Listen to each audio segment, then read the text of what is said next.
All right, here we go. We're about to do a mashup because the Lil Peep information just released talking about his cause of death, but we're not going to focus on that because there's more important story we got to cover dealing with Dwayne Wade. Okay. First, real quick, Isaiah chapter 10, verse 14. And my hand hath found as a nest the riches of the people, and as one gathereth eggs that are left, have I gathered all the earth, and there was none that moved the wing, or opened the mouth, or peeped. You see, everything in all these names we seeing are all words that you can find in the Bible, all part of the Bible, and it leads you to the understanding of the story. Now, remember how they told us he passed away. They're telling us he overdosed, okay? Again, he said, my hand hath found as a nest the riches of the people.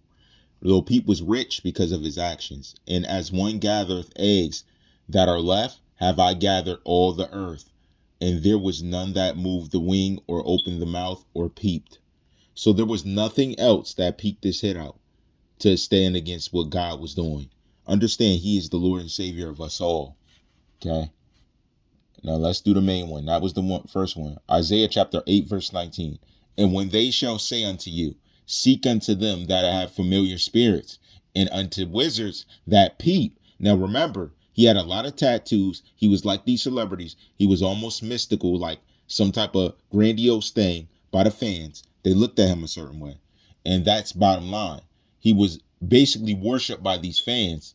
And it said, unto in that mutter, should not a people seek unto their God, for the living to the dead? You get what I'm saying? Before he left, did he seek a relationship with Jesus Christ? That's the most important thing. That's why it's quick. Because all his scenario did was double down what I'm telling you to seek a relationship with Jesus Christ. Period. Jesus is it. All right. Now let's get it. Dwayne Wade dealing with Zaya. Let's see what God thinks about what you've done. Numbers chapter 2, verse 31. All they that were numbered in the camp of Dan were 100,050 and 7,600. They shall go hindmost with their standards. You see, they're lacking behind in their standards. In this story we're looking at, Dwayne Wade, he said that his son said that he found understanding in his beauty from Gabrielle Union. Okay, thanking his stepmother for supporting him. And that's what it says. But understand, this is a little boy that's been transformed into a girl. Okay. He got transformed into a girl. Now we know that. I'm not even there yet. There's so many angles I can do on this to tell you what it is, but it's only so much time. All right. Numbers chapter 2, verse 34. And the children of Israel did according to all that the Lord commanded Moses. So they pitched by their standards, and so they set forward, everyone after their families, according to the house of their fathers. Everything goes off the father, off the man. He's supposed to lead. Numbers chapter 2, verse 17. Then the tabernacle of the congregation shall set forward with the camp of Levites in the midst of the camp. As they encamp, so shall they set forward, every man in his place by their standards. Right there, Dwayne Wade, that's you. Right there. It's God talking to you. You have no standards. You literally got coerced into letting your son do this. You had no standards. And now you're going to stand before God, having let one of his children dictate to the father with more experience what it is that he wants to do. And he's doing whatever he wants. And it's against God. Okay, let's get it. Now we're talking about, remember he said Gabrielle Union helped them with beauty. Psalms chapter 50, verse 2. Out of Zion, the perfection of beauty, God hath shined. God showed beauty to the world.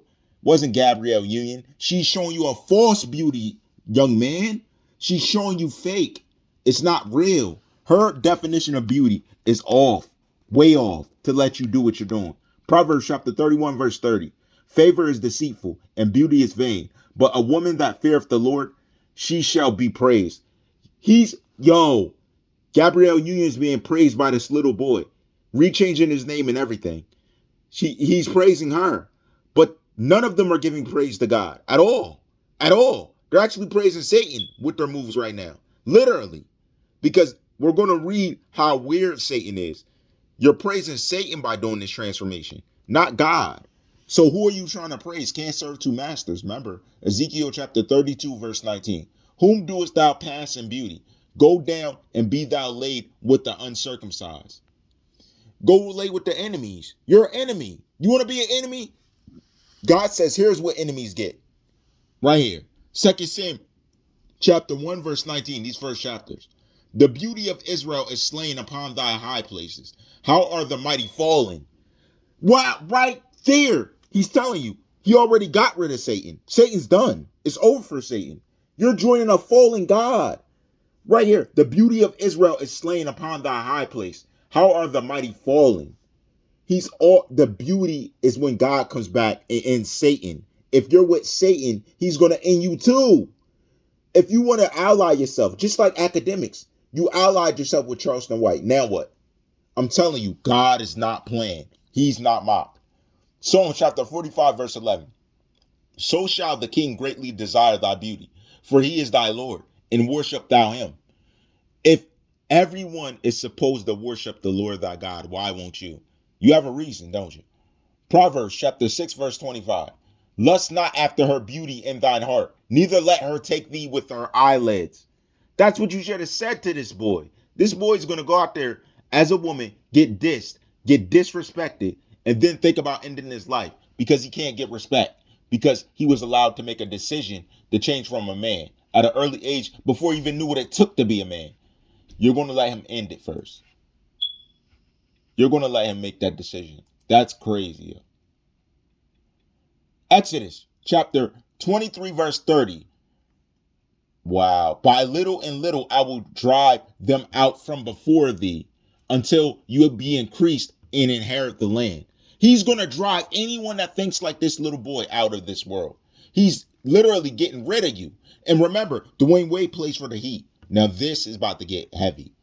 Remember, he plays for the Heat. Wow. Wow. Isaiah chapter 25, verse 5. Thou shalt bring down the noise of strangers as the heat in a dry place, even the heat with the shadow of a cloud. The branch of the terrible ones shall be brought low.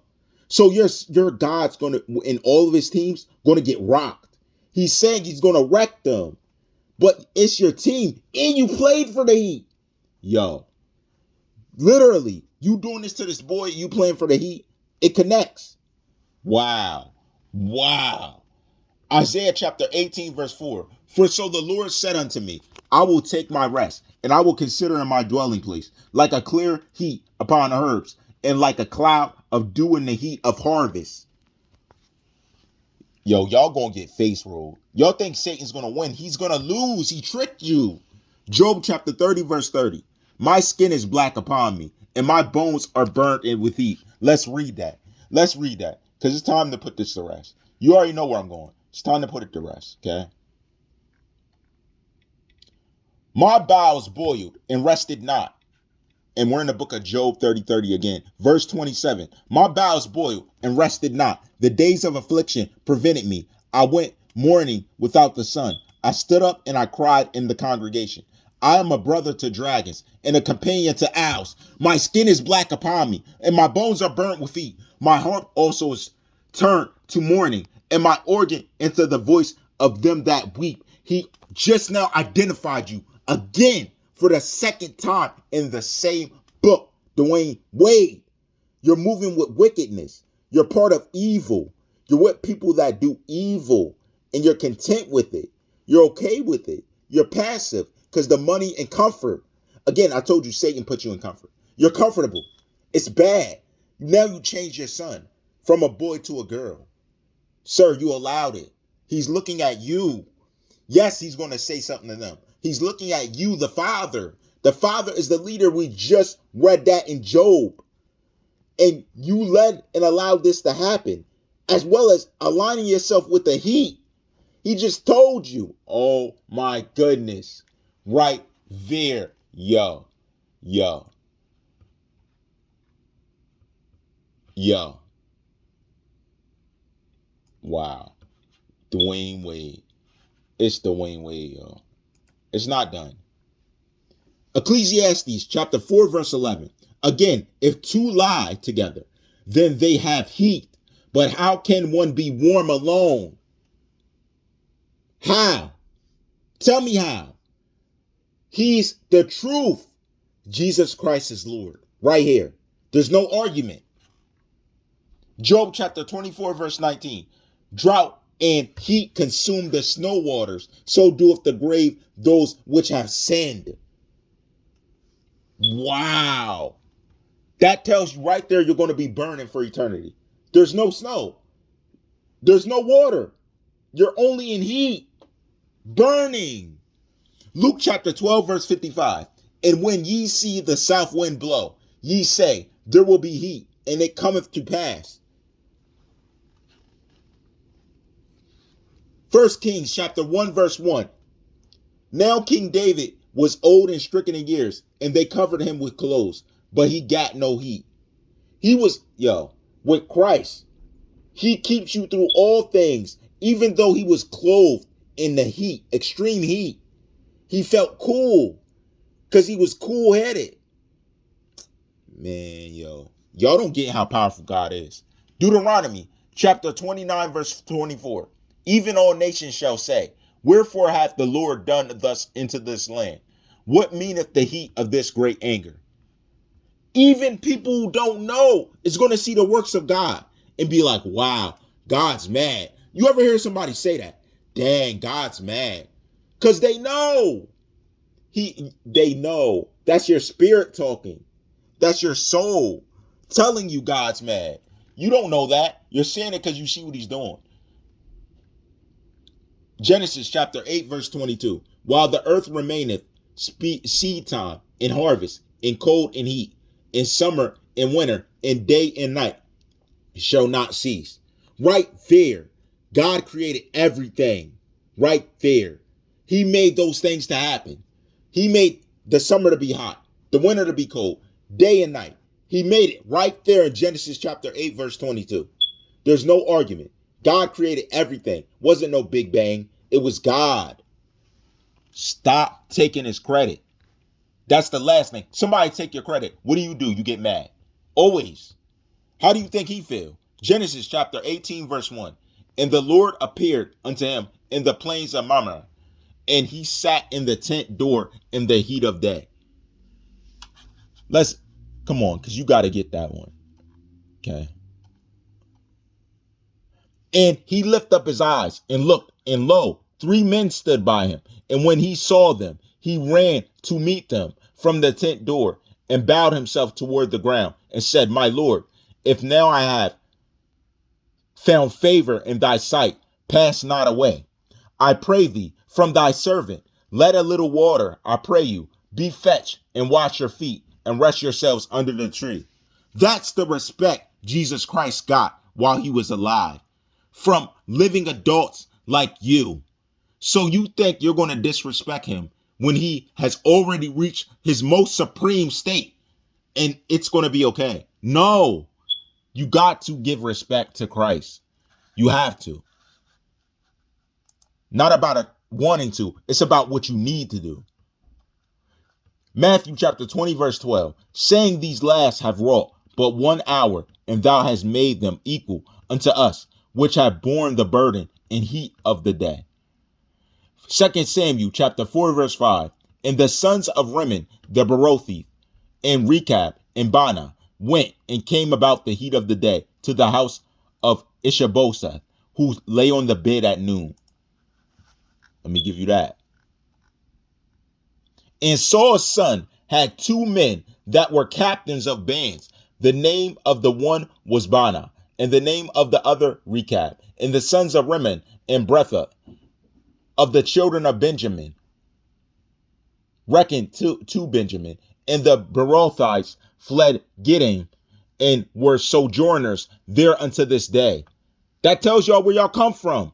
And Jonathan, Saul's son, and a son that was lame of his feet. He was 5 years old when the tidings came to Saul and Jonathan out of Jezreel. And his nurse took him up and fled. And it came to pass, as she made haste to flee, that he fell and became lame. And his name was Mephibosheth. And the sons of Rimmon, the Berothite, Rechab, and Baanah, went and came about the heat of the day in the house of Ishbosheth, who lay on a bed at noon. And they came thither into the midst of the house, as though they would have fetched wheat and they smote him under the fifth rib. And Rechab and Baanah, his brother, escaped. For when they came into the house, he lay on his bed in his bedchamber, and they smote him, and they slew him, and beheaded him, and took his head, and gat them away through the plain all night. And they brought the head of Ishbosheth unto David in Hebron, and said to the king, Behold, the head of Ishbosheth, the son of Saul, thine enemy, would sought thy life, and the Lord hath avenged my lord the king this day of Saul and of his seed. Right there, I'm trying to tell you, God is not weak. He allows his followers to fight for dear life. Trust in Christ. Stop trusting in these false gods. He'll give you the spirit to fight for real.